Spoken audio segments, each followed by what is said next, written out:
Hey, Yeah? what the hell is this?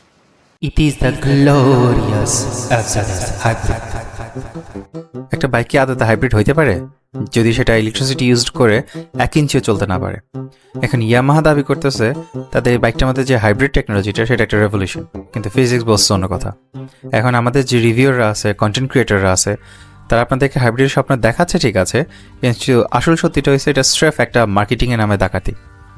Real hybrid bike যেমন Kawasaki Ninja 7, ওটার মধ্যে দুইটা আলাদা পাওয়ার সোর্স আছে, একটা ইন্টারনাল কম্বাসশন ইঞ্জিন আর একটা ইলেকট্রিক মোটর। কিন্তু এফজেডএস ইয়ামাহাতে শুধুমাত্র একটা আইএসজি ইউনিট মানে ইন্টিগ্রেটেড স্টার্টার জেনারেটর তারা বসায় দিছে। এখন এখানে ট্রিকটা হচ্ছে আপনি যখন স্টার্ট দিবেন তখন কোনো সাউন্ড হবে না, আর থ্রটল যখন দিবেন ব্যাটারি থেকে ক্র্যাঙ্কশ্যাফটে খুব সামান্য একটা ধাক্কা যাবে, ব্যাস এতটুকুই। কোনো ইলেকট্রিক মোড নাই, কোনো রিজেনারেটিভ ব্রেকিং নাই, সেকেন্ডারি কোনো পাওয়ার ট্রেনও নাই। একেবারে সেম টিভিএস জুপিটারের যে 125 সিসি যে স্কুটারটা আছে, টিভিএসের রেইডার যে বাইকটা আছে, ইভেন হিরোর 100 থেকে 125 সিসির অনেক বাইকের মধ্যে তারা সেম টেকনোলজি হচ্ছে ইউজ করতেছে। এখন এই জিনিসটা গুরুত্ব তাদের কাছে এতই সামান্য যে তাদের মার্কেটিং ডিপার্টমেন্ট এটাকে হাইব্রিড বলা তো দূরের কথা, আলাদা কোনো নামও দেয় নেই, জাস্ট ফিচার লিস্টে একটা সাইলেন্ট স্টার্ট বা এই ধরনের কিছু ডেকে কাজ শেষ করে দিছে।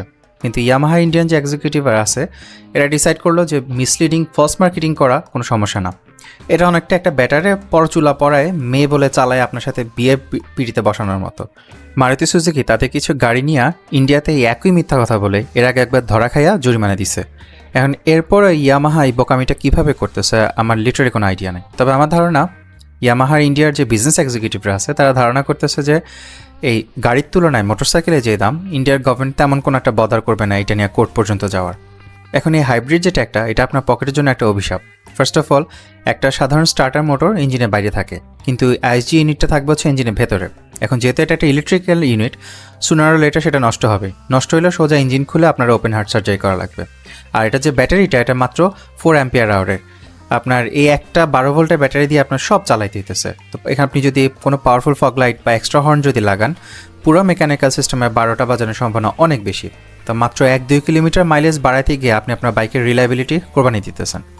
এবার সিম্পল ম্যাথটা দেখেন, সেটা হচ্ছে এফজেডএস হাইব্রিড যদি সুজুকি জিক্সার 250 সমান হর্স পাওয়ার যদি প্রডিউস করতো, বাংলাদেশে এটার দাম হইতো অ্যাকচুয়ালি 7,49,905 টাকা, মানে 7,50,000 টাকা।